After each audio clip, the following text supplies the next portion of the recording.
Ang laro sa Tondo ay ito. Ang bang sila father sa iba. Ang larong ito ay nagsimula sa batang si Padalenyo.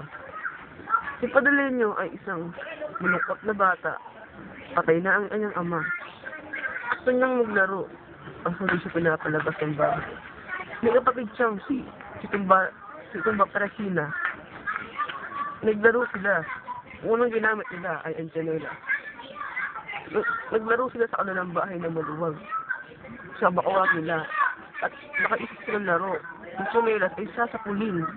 At tinamaan, aayusin ng taya, yung silapul, at tatakbo sa umpisa sa pinagbulan ng iyo.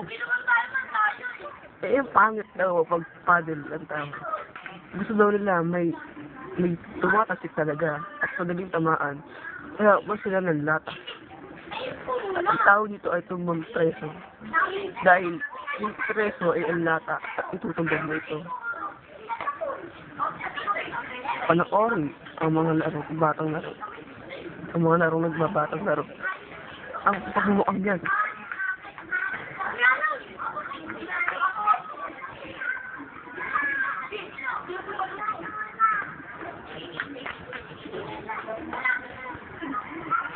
At ito po rin, pag dito lang ako.